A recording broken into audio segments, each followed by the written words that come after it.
ఇది ఎప్పటికీ జరగకూడని జన్మకథ. ఒక కొడుకు పుట్టడానికి మహాదేవ్ స్వయంగా తన లోతైన త్యాగాన్ని విరమించుకోవలసి వచ్చింది. మరియు ఒకరు కాదు, ముగ్గురు తల్లులచే పెంచబడ్డాడు. ఈ కథ బ్రహ్మ నుండి వరం పొందిన తారకాసురుడు అనే రాక్షసుడి భయంతో ప్రారంభమవుతుంది. తన మరణం మహాదేవ్ కొడుకు చేతిలోనే ఉంటుంది. కాని సమస్య ఏమిటంటే, మహాదేవ్ యుగాలుగా ధ్యానంలో ఉన్న ఒక అత్యున్నత సన్యాసి. అతనికి కొడుకు లేడు, లేదా ఒక కొడుకు వచ్చే అవకాశం కూడా లేదు. తారకాసురుడి నిరంకుశత్వం భరించలేనిదిగా మారినప్పుడు దేవతలు ఒక తీరని ప్రణాళికను రూపొందించారు. వారు ప్రేమదేవుడు కామదేవుడిని మహాదేవ్ తపస్సును భంగపరచడానికి పంపారు. కామదేవుడు తన పూల బాణాన్ని ప్రయోగించిన వెంటనే మహాదేవ్ ధ్యానం విరిగిపోయింది.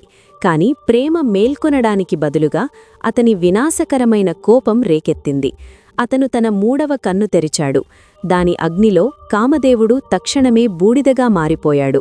దేవతల ప్రణాళిక విఫలమైంది. కాని వారికి ఒక విషయం తెలియదు. కామదేవుడి బాణం వ్యర్థం కాలేదు. మహాదేవుడి శరీరం నుండి ఒక దివ్యమైన, భరించలేని కాంతి కిరణం ఉద్భవించింది. అది ఎంత తీవ్రంగా ఉందంటే అగ్నిదేవుడు కూడా దానిని ఆపలేకపోయాడు. అతను దానిని గంగాదేవికి అప్పగించాడు. కాని ఆ దివ్య అగ్ని వేడిలో గంగా పవిత్ర జలాలు కూడా ఉడికిపోవడం ప్రారంభించాయి. అతను కూడా దానిని శ్రావణవనంలో ఉంచవలసి వచ్చింది.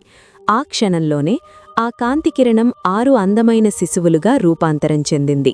అప్పుడే 6 కృత్తికలు లేదా నక్షత్రాల సమూహం ఆకాశం గుండా వెళ్లాయి. మరియు ఆ శిశువులను చూసినప్పుడు వారి మాతృ ప్రవృత్తులు మేల్కొన్నాయి. ఆమె వారికి పాలు పోసి వారిని రక్షించింది. ఈ వార్త పార్వతి తల్లికి చేరుకోగానే ఆమె ఆ అడవికి చేరుకుంది.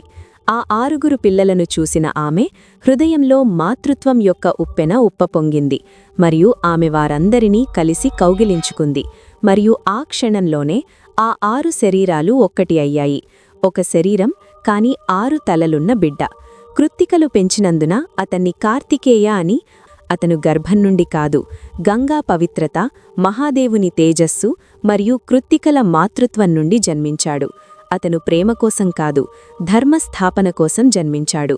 దేవతల సైన్యాధిపతి అయిన కార్తికేయ భగవానుడి గౌరవార్థం దేవతలు కూడా ఆయన పుట్టుక కోసం వేచి ఉండాల్సి వచ్చింది.